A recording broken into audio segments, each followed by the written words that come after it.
Hoy nos acompañan Cristian Zurita Ron, reconocido periodista de investigación. Fue el candidato presidencial que debió reemplazar a Fernando Villavicencio y es el actual presidente nacional del movimiento Gente Buena. También está con nosotros Andrea González, ingeniera y ambientalista, compañera de fórmula de Fernando Villavicencio y Cristian Zurita. También integra el movimiento Gente Buena. Gracias por acompañarnos un nuevo domingo a Políticamente Correcto. El de hoy es un programa especial y urgente. Especial porque vamos a recordar varias de las facetas en las que Fernando Villavicencio fortaleció su presencia periodística y política en el combate a la corrupción. Y urgente porque a medida que se acercan las elecciones de segunda vuelta, su visión sobre las causas estructurales de la violencia y la inseguridad que aterran al Ecuador corre el riesgo de desvanecerse a conveniencia de muchos mafiosos y políticos poderosos. Hay tanto por hablar esta mañana y Claudia Roura nos da las primeras pinceladas. Fue uno de los personajes más incómodos para el poder en los últimos años. Sus investigaciones mostraron los grandes pecados de los últimos gobiernos y por esas denuncias altos funcionarios del correísmo y el morenismo han debido rendirle cuentas a la justicia. Veamos. A este país no le hace falta dinero, a este país le sobran ladrones. Ese es el problema de esta patria. Por eso lo que hay que hacer es encarcelar a los ladrones. Fernando Villavicencio, como muy pocos, interpretó al Ecuador en los últimos 23 años. Lo hizo desde el periodismo, la lucha anticorrupción y la política. Y quizás fue el único que se atrevió a dibujar el mapa del delito que hoy tiene al país sumido en la crisis, el miedo y la desesperanza. Planteaba una ruptura estructural del sistema como la única salida para rescatarlo de las mafias, y por eso lo asesinaron esa tarde del 9 de agosto en Quito, porque su lucidez estorbaba. De Villavicencio se podrá recordar su media docena de libros y múltiples investigaciones, donde hilvanó una larga crónica sobre el saqueo nacional. O la arremetida del correísmo, que como dueño de todos los poderes no cejó ni un solo instante en su plan para arrinconarlo. Sin embargo, fue en su faceta de político donde Fernando Villavicencio se consagró como uno de los personajes más influyentes, no solo por lo que decía, sino por cómo lo decía. El mal uso del habeas corpus para liberar a criminales. Ustedes serán considerados la esquina más oscura y sórdida de este país en política, y el país los va a castigar. De una memoria y una agilidad mental incansables. Las fechas, los hechos, los nombres, los contextos. Sus investigaciones retrataron a esta nación, de las que supo tomar nota desde pequeño cuando escuchaba las noticias en una radio de Alausí. Y después su faceta periodística se mezcló con la de político, primero de izquierda radical y luego de alguien más moderado, a la hora de entender la economía y el peligroso rol que tiene un Estado si le quitan los contrapesos. Las primeras versiones de este horrendo crimen dicen que si su auto blindado no hubiera tardado 2 minutos en recogerlo, el plan de los sicarios habría fracasado. La Fiscalía y la Justicia tendrán que dar con los asesinos que maquinaron el magnicidio. Hasta tanto, hay 1.600.000 personas que votaron por su lucha, pero que en pocas semanas constatarán si el país optó por la patria o por la mafia. Carlos, aún está fresca la partida de Fernando Villavicencio y por eso es pertinente preguntarnos, ¿dónde queda su legado? Empiezas con el panel. Bien, empezamos entonces este programa. Andrea, ¿en verdad Fernando Villavicencio iba a llegar a la segunda vuelta? Sí, Fernando iba a llegar a la segunda vuelta y era la energía que él nos daba a todos los que lo rodeábamos durante la campaña y era ese optimismo con el que nos movíamos. Fernando y yo nos sentíamos una esperanza, cómo nos recibían en los diferentes lugares a los que iban, sobre todo la reacción de las señoras mayores. Lo veían a Fernando como un hijo, como un nieto, la cantidad de estampitas y rosarios que recibimos durante la campaña eran una señal de a quienes estábamos molestando y la gente lo sabía. Y nos decían, todos los días rezo porque a usted no le pase nada, le decían a Fernando. Fernando iba a llegar. Me llamaba en la mañana y me decía, pelada, sí sabes que vamos a ganar. Y yo le decía, sí sé, agárrate. Esa era realmente nuestra conversación del día a día. Cristian, pero veamos las cifras. No sé si es que eso explica el luto por Villavicencio. Un 16,4% a favor del binomio Zurita González y un 21% de la votación legislativa de Construye. Esas cifras no, al menos en la del binomio, no se equiparan a la de Noboa. ¿Por qué pensar que iba a llegar a la segunda vuelta? Bueno, hasta el 5 de agosto, en el cual ya teníamos cifras por demás duras y claras de cómo debíamos proceder, entendíamos que el momento disruptivo iba a ser el debate. Y existía, pues, en verdad un empate técnico en segundo puesto que podía ser para cualquiera. Pero entendíamos que un 35% de la población iba a definir su voto en el debate. Esa era la estrategia y lo que se suponía. La estrategia final sí, porque al final la nuestra fue una campaña por demás austera, extremadamente económica, no teníamos mayores recursos y sabíamos que debíamos hacer un gran debate y un enorme esfuerzo por tener un mejor postdebate, tal como hizo el candidato Daniel Noboa. Pero hubieran podido, o sea, Fernando Villavicencio hubiera podido explayarse en ese debate con esa rigidez con la que se marcaron los cuestionarios, no les dejaron confrontar, y un Villavicencio que no confronta no es un Villavicencio. Bueno, Fernando estaba preparándose para ser muy disruptivo, y de hecho era muy disruptivo Villavicencio. No tengo duda de que le hubiese ido muy bien en el debate, y para eso justamente teníamos preparado los días siguientes a ese mitin a iniciar el proceso de preparación, sobre todo por el tono. ¿Qué tono debía utilizar? No otros, porque manejaba todas las cifras, Claro. manejaba todas las respuestas y pues era disruptivo. Entonces simplemente había que tener pues unas líneas de equilibrio, de ataque correcto y saber cómo hacerlo en el momento adecuado del debate. Y concuerdo contigo Sí, que claro. tal vez él hubiera querido interrumpir un poco o cambiar cómo estaba realizándose el debate como tal, porque no daba como para poder debatir. Y te soy sincera, creo que fue un sentir general. Creo que el país entero criticó un poco el tema del sistema del debate como tal, porque si bien un debate es de ideas, también hablamos de las ideas que piensan cada uno de otro claro, candidato, el debate, ¿cierto? Yo creo que el debate además debió haberse replanteado luego del asesinato, Totalmente. porque la gente lo que quería era oír hablar de eso. Totalmente. Hicieron como que no hubiera metemos temas pasado de nada. descentralización, totalmente Aquí no ha indolente. pasado nada y los pocos candidatos El que CNE fue pudieron indolente. hablar, se los cortó también. A Javier Herbas lo cortaron de una forma Así es. grosera, ¿no? Entonces, y deja mucho que desear a nivel internacional eso. Por supuesto que sabíamos, y hablando a calzón quitado, que Fernando iba a barrer en el debate, así era como lo veíamos nosotros. Pero definitivamente el tipo de debate que se hacía, que era simplemente sentarte a leer una propuesta, eso no es un debate. Creo que Fernando, como dice Cristian, lo único que debía cuidar era el tono y cómo sacar a la luz todas las ideas que tenía sin que se lo corte. Claro. Pero definitivamente creo que el Ecuador entero está de acuerdo en algo y Fernando hubiera barrido en el debate. ¿Estaba practicando para el debate, Cristian Fernando? Estaba por prepararse, sí, él Ya. se tenía mucha confianza, pero le habíamos señalado que era por demás elemental y fundamental que nos preparemos para eso y se estaba constituyendo pues toda una logística metodológica para enfrentar, medir los tiempos y todo, absolutamente Claro. hasta su vestimenta. Ahora, les hago una pregunta ya para pasar un poco del debate. ¿Lo que quedó el 20 de agosto fue un voto de luto, un voto nostálgico o un voto duro de Villavicencio? El voto duro de Villavicencio, de lo que nosotros sabemos, es el 12%. Es 12%. 12% es el voto duro.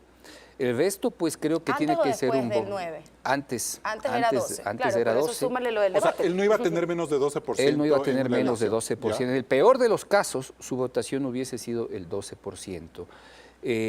Después del debate, nosotros teníamos claro que efectivamente con un 22-23% estábamos en la segunda vuelta y veíamos efectivamente que había números importantes de otra candidatura.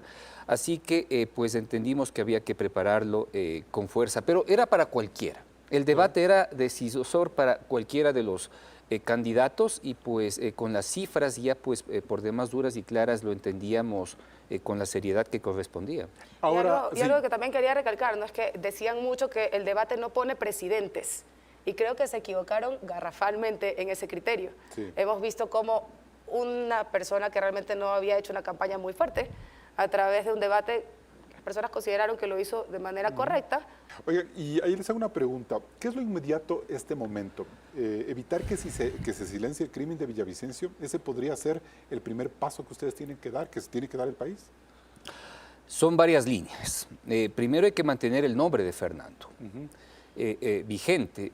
Tiene que profundizarse la investigación en las dos líneas, tanto lo que son los autores materiales y la profundización de los intelectuales. Eso sobre todo. Y continuar con el legado que él pensaba, que era justamente levantar estos 3 o 4 leyes que permitan al país enrumbarse en lo que significa temas de seguridad. De eso vamos a hablar más adelante, pero yo les quiero preguntar una cosa. ¿Confían, es decir, qué es lo que debe hacer el FBI? ¿Qué esperan ustedes del FBI? ¿Qué alcances puede tener esa participación en la reconstrucción del crimen? Creo que en la mayoría pensamos en general que el esfuerzo internacional, tanto desde Colombia como el FBI, va a agilizar el proceso. Sería de ilusos decir que no sabemos o desconocemos que deben haber presiones para alargar este proceso a nivel interno de Ecuador. Lo que yo espero, creo, del FBI y de la presión internacional es que no puedan alargarlo el tiempo que quieren aquellas fuerzas oscuras que pretenden que esta investigación se dilate, se olvide. O sea, primero evitar que se alargue. ¿El FBI puede dar con los autores materiales e intelectuales? La policía ha dado con todos los autores materiales. Hay otros que efectivamente están en investigación y el FBI lo que debe dar es líneas para entender en dónde se encuentran los autores intelectuales. Y para eso está trabajando con la policía. Llevan 3 semanas aquí básicamente haciendo un trabajo por demás técnico y deben demorarse y empaparse de ciertos contextos que tal vez no los tengan para encontrar los caminos y las líneas. ¿Quién mató al sicario también, no es cierto? Creo que eso no tenemos realmente mayor duda. A mí lo que realmente me llama la atención es estos personajes oscuros que al utilizar este espacio de alargue de la investigación empiezan a hacer conjeturas y empiezan a crear historias donde empiezan a tomarse ellos el protagonismo, como dice Cristian, con la tragedia de Fernando. Personas que durante su vida tenían incluso problemas o altercados con Fernando. Entonces, eso es lo importantísimo. Cuando hablamos de proteger el legado de Fernando, no solamente hablamos de esta idea política, esta esperanza. Hablo yo como millennial y no digo que represento a toda mi generación, pero sí a los que han estado conmigo en este camino. Fernando nos dio el pie para que esta generación entre a ser una política nueva. Eso no se puede perder, pero tampoco se puede utilizar la tragedia de Fernando a costa de este alargue de investigación para crear estos hilos narrativos. Para mí, ahí la Fiscalía está dejando pasar algo que debe ser realmente condenado desde sus raíces, y es sesgar una investigación investigativa en proceso en las redes sociales. Me parece fuera de todo contexto y legalidad. Bien, y con estas primeras reflexiones nos vamos a un corte comercial. Sí, aquí en Políticamente Correcto. Recuerde que estamos en vivo en ecuavisa.com. Visite el micrositio y suscríbase para recibir el boletín diario de las noticias más importantes. Además, tendremos uno especializado en noticias políticas escrito por Carlos Rojas. Hacemos una pausa y regresamos de enseguida con más.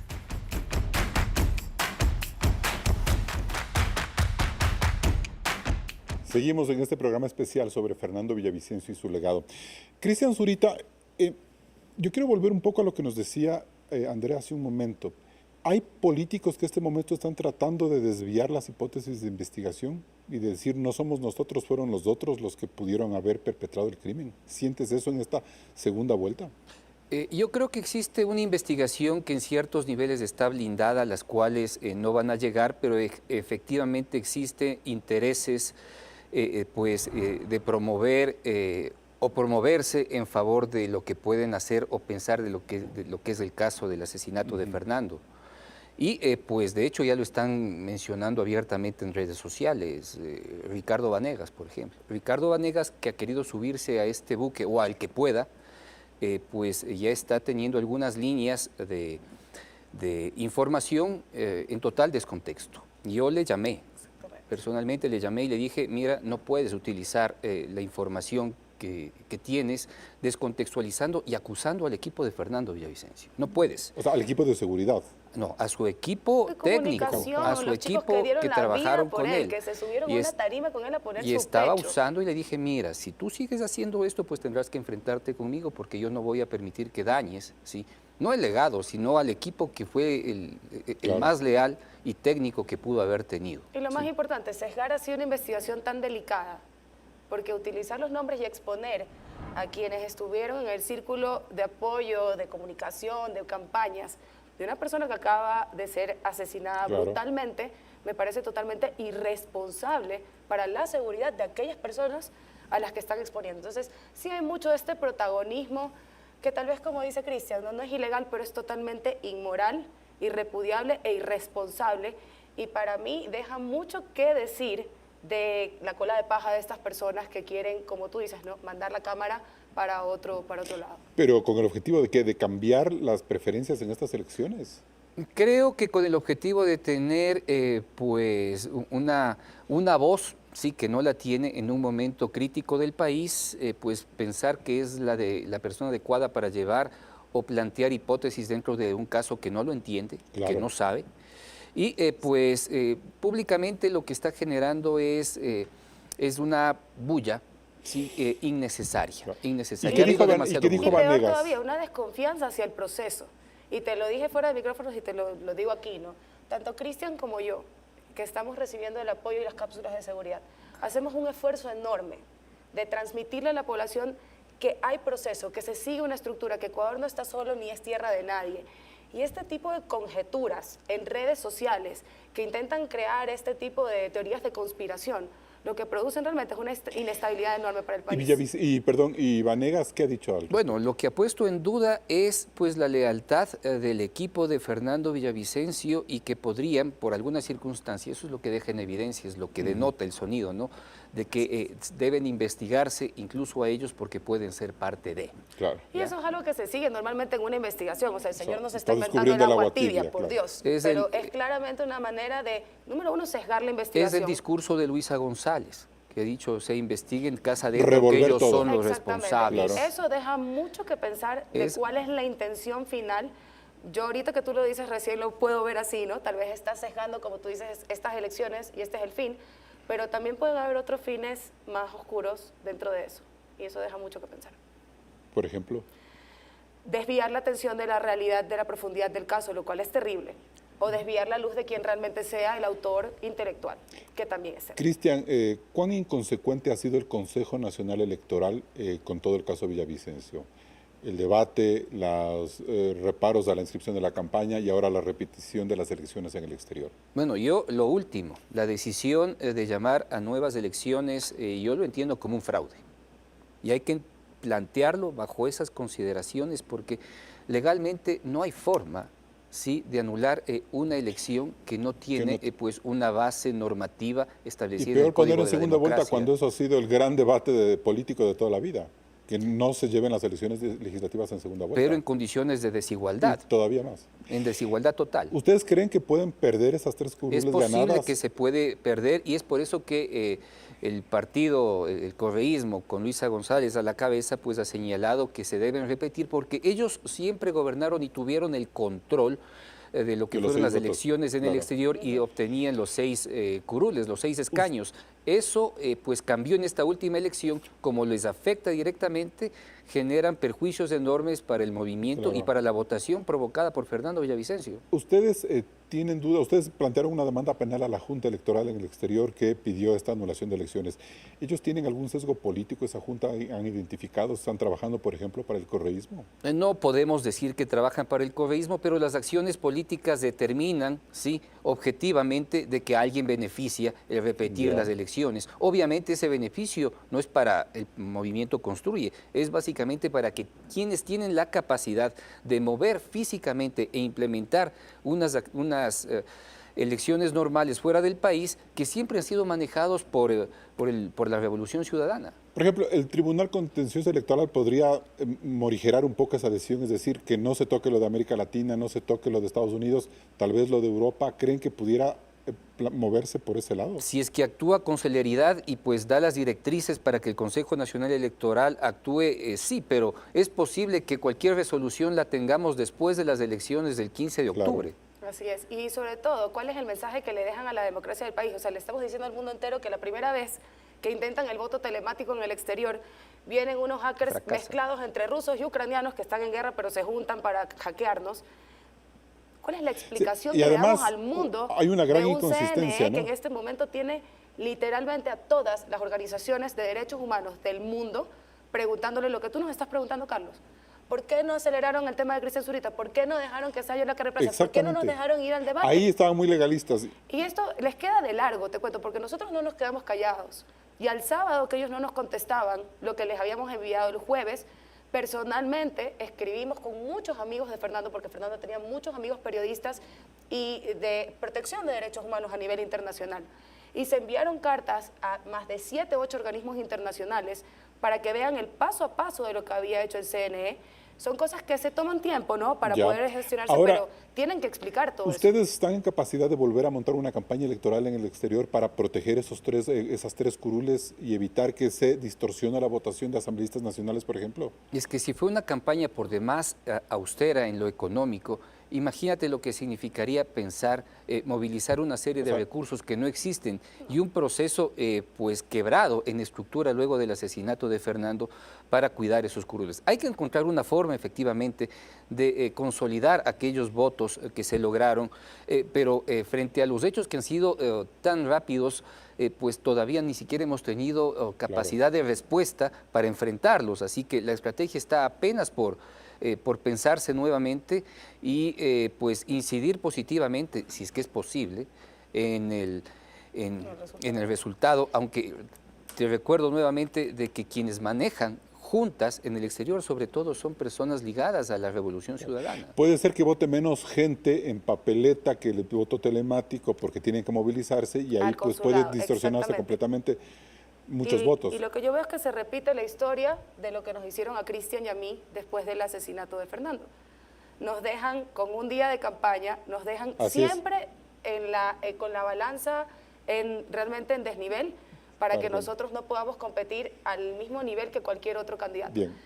Ahora, yendo más hacia adelante, Cristian, ¿cómo es su relación con María Paula Romo? ¿Cómo va a quedar esa relación de construye gente buena, la operatividad del bloque legislativo, mantener esos 30 asambleístas? Bueno, es totalmente abierta. Con María Paula ha existido una apertura y una transparencia total. De lo contrario, Fernando no hubiese acordado correr por Construye, ¿sí? Y hubo la apertura para que reciban al movimiento Gente Buena y de allí escoger un número importante de asambleístas que efectivamente han sido electos y entendemos que todo es un proceso, un solo bloque consolidado que no hace diferencias o no entiende que existen dos bancadas, existe una sola bancada y sobre eso básicamente se está trabajando en tratar de construir un bloque lo suficientemente fuerte que genere líneas claras de manejo político y comunicacional. No vamos a ver a un Pachacutic versión 2.0 a partir del mes de diciembre. Sería una regresión. Que se implosione, que se divida, que se muevan.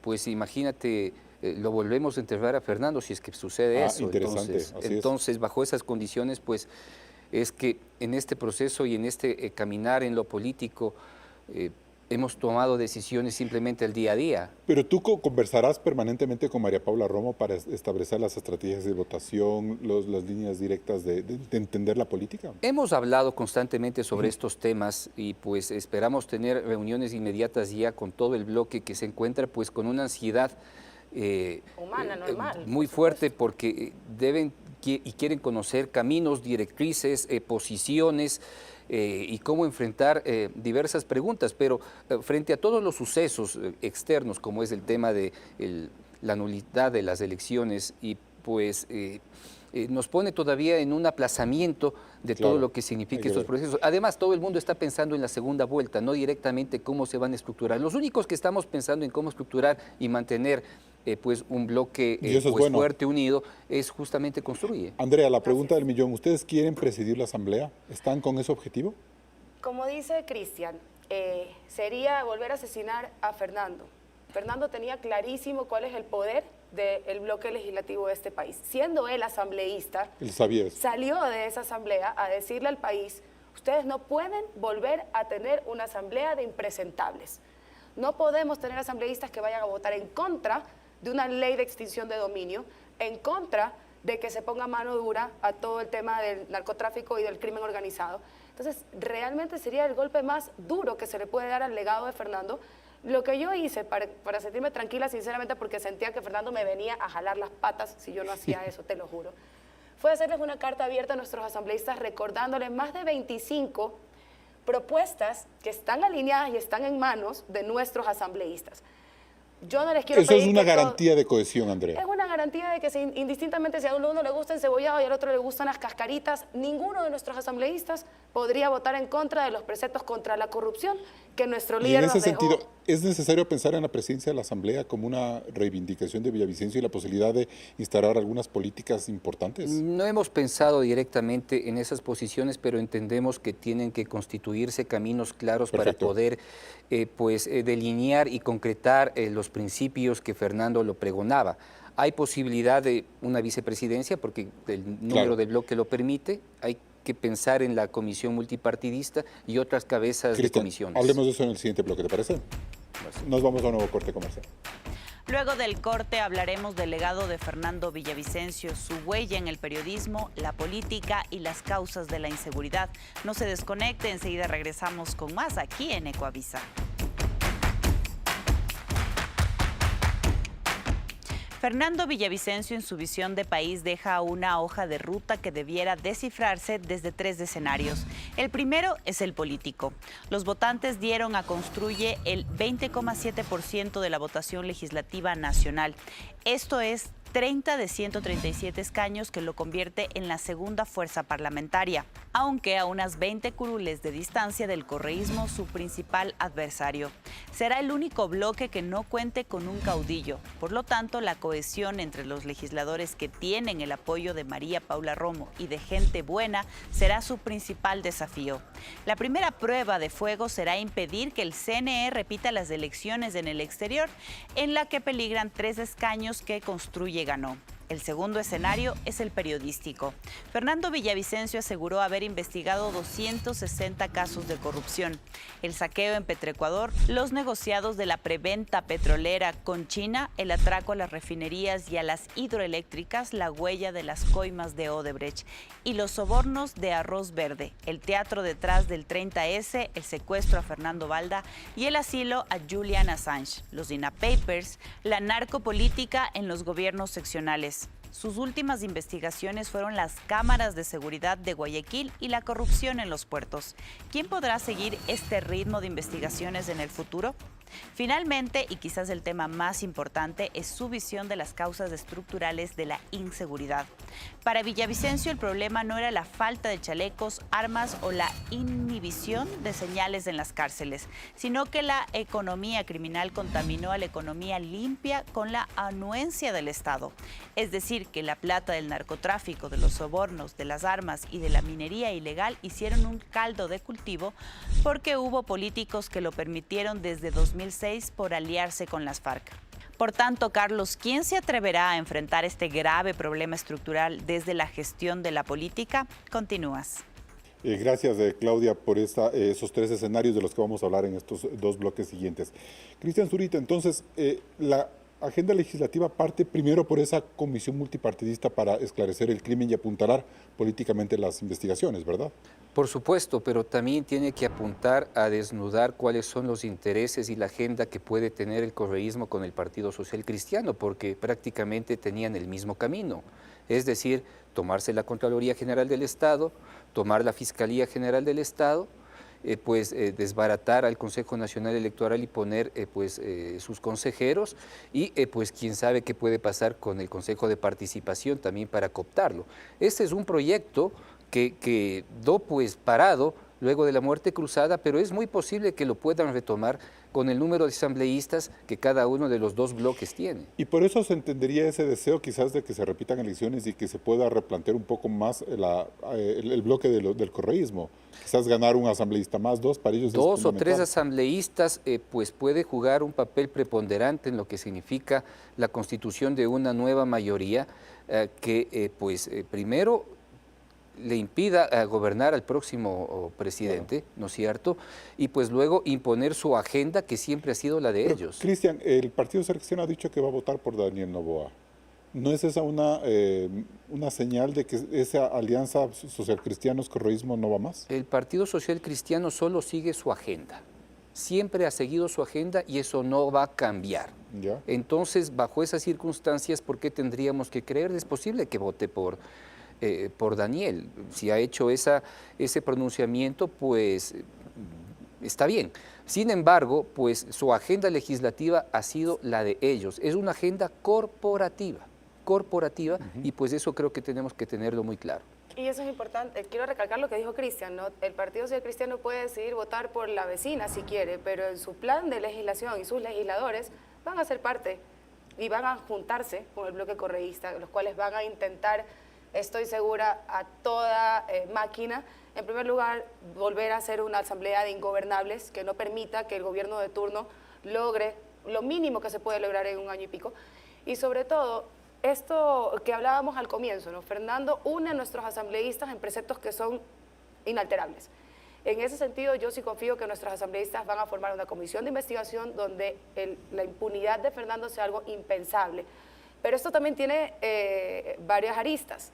No podemos distraerlos a ellos y ocuparles todo el tiempo en esto para que los otros hagan lo que quieran, que puede ser un plan que no me sorprendería para nada del otro bloque legislativo. Entonces, creo que van bien preparados para poder cumplir con todo. Ahí veo un problema. Si ustedes, como dicen, su hipótesis es que socialcristianos y correísmo se unen, ustedes van a estar prácticamente solos, porque ¿qué tendrán? La bancada de Noboa, que estará a merced de cómo le vaya a él en las elecciones. Si es que pierde Noboa, estará ahí suelta, y quizás del bloque de Otto Sonnenhosner. De ahí, pues, se quedan solos prácticamente, Cristian. Bueno, pues nos quedamos absolutamente todos, el país. Claro, o sea, tenemos que apagar la luz si es que efectivamente Luisa con su incapacidad llega. Así que, pues, pasa por allí. O sea, ¿y si pasa Noboa? ¿Y si llega Noboa? ¿Hay pues que ayudarle a Noboa a gobernar? Hay que construir los caminos legislativos, pues, para que tanto él, en su agenda, como la de los otros, puedan generar pues espacios de gobernabilidad y de la constitución de todas las leyes que tanto necesita pues para cambiar sobre todo los temas. ¿Qué significa, Cristian, Andrea, lo que hemos visto en las últimas horas? Es decir, un juez de Manabí le dice al Consejo de Participación Ciudadana, le ordena que cree una veeduría que analice el papel de la Corte Constitucional, no sé si para sacar solamente a los 9 magistrados o para anular todo lo que se ha hecho desde 2018, mientras ese Consejo blinda la judicatura en las acusaciones que están haciendo la Corte Nacional y la Fiscalía. ¿Qué se está tramando? ¿Se está fortaleciendo ya un Estado distinto al de la transición 2018? A este tipo de eventos, este tipo de hechos, Fernando le puso el nombre correcto, mafia política, ¿sí? Por eso decía, vamos a luchar contra los grupos de delincuencia organizada y la mafia política, ¿sí? Porque los unos son operadores de los otros y obtienen su poder. Si eso se consolida, no importa quién sea el presidente de la República, entonces, Cristian. Bueno, es que es que frente a las condiciones del Estado y que simplemente vemos con asombro cómo efectivamente toman decisiones desde lo territorial, porque esto no pasa en Quito, pero pasa en la costa donde efectivamente tienen el control de los jueces y pues efectivamente sobre esas condiciones hay que evitar a toda costa que se repitan. O sea, hay formas de revertirlo, pero implica también una posición política de todas las entidades. Y esa capacidad de denuncia, ¿dónde está? De construir, porque claro, ustedes ahorita están tratando de apuntar hacia la Asamblea. No tienen ahorita candidato presidencial, porque bueno, ya hay 2 finalistas, pero las semanas son muy cortas y antes de la segunda vuelta quizás veamos toda esta operación institucional que está dejando muy preocupado al país. ¿Qué se puede hacer ahí? ¿Qué pueden hacer ustedes ahí? Bueno, pues estos temas, es que es todo reactivo. O sea, frente a los hechos hay que reaccionar. No hay forma de tener una posición propositiva porque no entiendes cómo están colocando la agenda política para su beneficio en el futuro inmediato. ¿Qué hay que hacer? Pues primero hay que reunirse, pero ha sido un paso a paso, Carlos, no ha sido sencillo. sencillo. Me preguntaban, bueno, ¿y en dónde, por qué no han salido a protestar? Pues al CNE, para que no haya elecciones. Bueno, imagínate protestar afuera, no creo que podemos hacer mucho más que dejar una evidencia o una imagen de que nos oponemos a algo, pero pues en la medida en que tengamos una capacidad de reacción ya con un bloque ordenado, antes de su instalación, pues deben haber ya respuestas. Esto es un tema reactivo que creo que no solo nos corresponde actuar con nosotros como políticos, sino a una serie de organizaciones de la sociedad civil y lo que le corresponde también al Estado, a la Procuraduría General del Estado, a la Presidencia de la República, a través de su Secretaría Jurídica, tienen que jugárselas. Andrea, volviendo un poco a la comisión multipartidista, ¿qué es lo que ustedes debieran investigar en la actuación del gobierno, de la policía, en el caso Villavicencio, de la seguridad? Los protocolos que se seguían al pie de la letra. En realidad, te podría decir que con Fernando nos sentíamos muy seguros.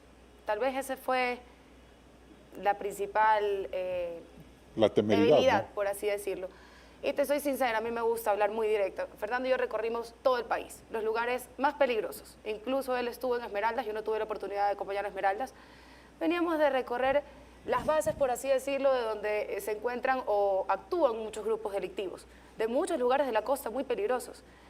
Nosotros seguíamos los protocolos, si bien nos sentíamos bastante seguros, te soy sincera, jamás nos imaginamos que en Quito, en el lugar seguro de Fernando, donde él había legislado, donde él había denunciado, donde él se sentía en casa, había la posibilidad de que esto suceda. Entiendo, y en esto quiero ser muy enfática en no sesgar para nada el tema de la investigación, ¿no? Entiendo que se pudo hacer las cosas mejor, pero a mi criterio personal, y esta es una opinión mía, no tiene ninguna relevancia de ningún sentido legal, creo que era algo que hubiera sido muy difícil evitar en los siguientes días si no era ese día. Si no era ese día, era después. Ninguno de los candidatos en ese momento utilizaban casco. Éramos pocos los que andábamos con cápsula y con chaleco, en esos momentos muy pocos también. Prácticamente se iba a inmolar Villavicencio tarde o temprano. Te soy sincera, podría ser que nos confiamos, todos nos confiamos mucho. Definitivamente dejo eso a la investigación, pero eso es lo que yo, como Andrea González, que estaba acompañándolo a él, percibo. Nunca nos imaginamos que en Quito. Bien, nos vamos a un siguiente corte comercial. Luego del corte seguimos con más de Políticamente Correcto. ¿Dónde queda el legado de Fernando Villavicencio? Un análisis necesario para el país.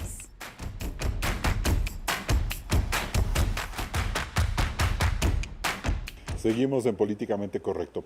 Cristian Zurita, ¿se cortaron ya todas las líneas de información que Villavicencio tenía, esas líneas privilegiadas y que permitieron retratar este país del saqueo los últimos 15 años y hasta 23, diría yo, que él toma fuerza políticamente?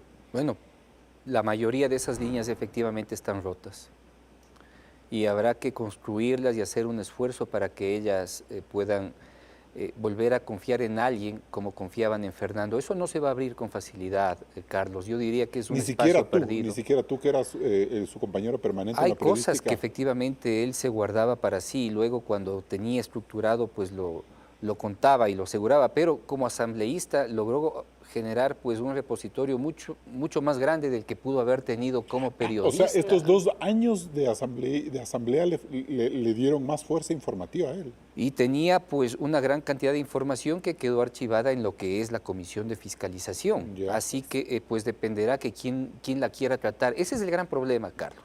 Esos documentos de ahorita, porque está la asamblea cerrada, que están archivados. El gran hueco que deja es que nadie va a analizar esa información. Puede ser pública, pero el único que efectivamente tenía interés de conocer y pues llegar a conclusiones con respecto a los hechos era Fernando, con un equipo que él lo dirigía. Ahora, sin Fernando, ¿quién lo va a hacer? Es el gran hueco. El gran hueco que nos deja es que no hay una persona que pueda retomar o relevarle para hacer esas investigaciones. Tú decías, yo ya di el paso hacia la política, es decir, aceptar una candidatura presidencial, no puedo volver al periodismo, pero estas circunstancias eran distintas. Era la solidaridad con el amigo, era la necesidad de que afrontes algo dramático, algo que se salió de las manos.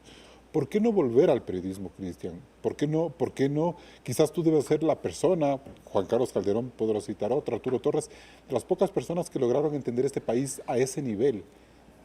Se pierde también un segundo periodista ahí, Cristian. Es que han sido decisiones constantes, diarias, sin mirar el futuro, en realidad. Mira, algún momento hice algún comentario de decirme, me voy a tomar unos días y me sacaron del país. Claro. Y pues ahora, pues he dicho, tengo que caminar porque me están pidiendo justamente que sea parte de un proyecto en el cual creen que puedo ser, además, una ayuda. Claro. Si yo diría una ayuda, no un camino, una ayuda. Y pues lo otro tendrá que reformarse. ¿Pero qué crees que Villavicencio te hubiera aconsejado? ¿Que sigas la guía política o que lo mantengas en el periodismo? No, él jamás me hubiese dicho que siga la línea política porque decía, tú no sirves para eso. Te enojas con facilidad. Claro, claro. Pero sabes que yo sí veo una esperanza en nuestros legisladores, que ellos sean los que retomen justamente Ya. todos esos documentos que reposan en este momento en el tema de la Comisión de Fiscalización. Y sabes que a mí me gusta soñar, yo soy soñadora. Creo que esto ha tenido un impacto no solamente a nivel de la democracia regional o mundial, sino sobre todo en el periodismo. En cómo los periodistas de investigación de Latinoamérica, del mundo entero, ven el caso de Fernando y ven eso. O sea, ¿cuál es el peor silencio que podemos tener? El realmente silenciar a Fernando, realmente no seguir con su investigación, sería volverlo a asesinar. Yo confío que no solamente nuestros asambleístas, sino que se está formando un grupo muy potente de periodistas de investigación, tanto nacionales como internacionales. O sea, tú ves ahí un legado. Ahí sí va a haber Hay un legado. Ah, interesante. Yo le vi la cara a periodistas internacionales después del asesinato de Fernando. Están conmovidos, fue una conmoción mundial. Y eso se denota también en este pedido de ayuda de Ecuador, que saben que, como dice Cristian, tenemos un narcoestado y la mafia política llega a tales niveles que saben que necesitamos ayuda internacional. Ahora, Andrea, ustedes decían que hubo unas estructuras que las formaron, que les permitió una campaña tener mucha fuerza. Esas estructuras hay que seguirlas podando, manteniendo, dándole mantenimiento todo el tiempo. Totalmente. ¿A eso te vas a dedicar tú? Esas estructuras en territorio, indistintamente de si eran candidatos o no, indistintamente si eran parte de un movimiento o no, que nos acompañaron durante la campaña y estuvieron con nosotros, primero que nada tuvieron la oportunidad de conocer una faceta de Fernando que no mucha gente conocía. Aparte de verlo a Fernando en la asamblea, ¿no?, denunciando y siendo lo fuerte que él era, les faltó conocer esa parte de poeta, esa parte de enamorado de la naturaleza, ese romántico empedernido que era Fernando. Y aquellos que nos acompañaron en esta campaña que fue tan de territorio, tan, como dice Cristiano, austera pero real. Algo increíble era que tú ibas a cada ciudad y las fotos de Fernando y mía cambiaban porque no había línea gráfica. Pero hay estructura, hay base política ahí para hay seguir creciendo. base política y sobre todo después del asesinato de Fernando hay pasión. Hay una pasión que yo jamás he visto en la política de este país. Ajá. Nunca he visto, nunca en mis años, tengo 36 años, tal vez me perdí algo antes, pero yo no he visto jamás la pasión con la que la gente recibía a Fernando y peor después del asesinato de él. Esas bases territoriales que son incluso apolíticas. ¿Y eso está en todo el país? ¿Hay una está provincia más fuerte que en otra? todo el país. Nosotros, incluso en las provincias en las que ganamos, que algunas de ellas no pudimos ir, como Galápagos, como Bolívar, porque no nos alcanzó, nos dejan un deber enorme de un nuevo, ni siquiera te diría un movimiento político, te hablo de una nueva generación de la política, de personas que sin ser políticos van a estar presionando y velando y fiscalizando por quienes los van a representar. ¿Y ustedes se van a encargar de eso, de que se mantengan esas estructuras? Totalmente. Bueno, hay el encargo de gente buena para reactivar y reestructurar pues aquellas líneas territoriales que funcionaban muy bien y que pueden mantenerse. Hay que hacer un esfuerzo. Hay la presencia muy poderosa de todos los asambleístas que vienen de todas las provincias y que tienen también la obligación de participar en la construcción de este proceso, no solo por gente buena, también por Construye, porque han llegado en ese vehículo y se entiende que ahí existe Ahora, una condición de acuerdo. ¿ustedes tienen que inscribir a Gente Buena como un movimiento político, como un partido, o funcionará esta alianza Construye Gente Buena quizás de aquí hasta el 2025? Yo espero que funcione como una alianza hasta el 2025, porque el movimiento no podrá constituirse como partido, eso es la realidad. Tendrá que pensar hacia mucho más adelante como un partido, pero O sea, por hay ahora que creo seguir que dando existe, fuerza, creo ya. que existe un acuerdo muy positivo de encuentro entre un movimiento que fue el vehículo, que se portó totalmente abierto, que permitió a todos participar y pues y ahora pues tienen un bloque muy poderoso. Ya. Cristian, ¿a quién mataron el 9 de agosto? ¿Mataron al periodista, al político, al líder? A mí al amigo. Ujú. a mí al amigo. No me importa lo político y menos lo periodístico. Mataron a mi amigo. ¿Pero el país necesitaba más al periodista o al presidente? Yo necesitaba a mi amigo. No importa el país, yo necesitaba a mi amigo. Andrea. Para mí mataron a la promesa de una nueva política para mi generación y es algo que tiene el poder de cambiar la historia de este país. Indistintamente, como dice Cristian, y discúlpame, pero a veces es un poco duro, personalmente yo perdí a mi mentor en la política, a quien a mí me inspiraba a meterme a la política. Y creo que a pesar de que el país perdió, ganó. Ganó porque la historia de este país no va a volver a ser igual. Y la manera en la que vemos la política, por lo menos hablo por las personas que me rodean de mi generación, no va a ser vista igual nunca más. En estos momentos mi generación siente no solamente la responsabilidad, sino la pasión de entrar a defender aquello que era bueno, de que sería inconcebible que yo le diga a mi generación lo que yo decía al inicio de esta campaña, ¿no? Se puede entrar a la política y se puede salir ileso. No es cierto. Ileso no, pero sí limpio, sí con ideas, sí tratando de buscar un mejor futuro. Yo quise poner de moda los collares indígenas, me encantan, y siento que terminamos poniendo de moda un chaleco antibalas. Eso tiene que cambiar la historia de este país. Y en ese sentido, ¿qué es lo que nos jugamos en estas 6, 7 semanas que están por delante? ¿Es muy poco tiempo? ¿Es demasiado tiempo? ¿Qué riesgo corre este país, Cristian? Es poquísimo porque lo hemos dicho siempre con claridad. Nunca podemos estar junto a las mafias políticas y quienes las terminaron de constituir y fortalecer. Nunca hemos podido estar con aquellos que entendieron que el país era una corporación a su favor. Nunca podremos estar con aquellos que acabaron con la libertad de prensa y otros. Es la fórmula de la inseguridad, de la violencia que tenía Villavicencio, ¿no es cierto? Exactamente, es la misma y eso pues lo vamos a mantener. Bajo ninguna circunstancia podremos decir que apoyamos a una candidatura como la de Luisa González, bajo ninguna circunstancia. Así que queda muy poco tiempo, ¿sí? Y pues de llegar ellos, lo que tenemos que hacer es básicamente apagar la luz. ¿Este voto de Construye es un voto duro? ¿Para esta segunda vuelta? Es un voto castigo, sí, tiene que entenderse como un voto castigo para todas aquellas mafias con las que queda evidencia que Fernando Villavicencio pues nunca pactó. Si alguna vez le dijeron cosas horribles a través de la política, a través de medios contratados, a través de otros pagados, queda en evidencia que él jamás pactó con nadie y por eso es que está donde está este momento. Bien, nos vamos a un siguiente corte comercial.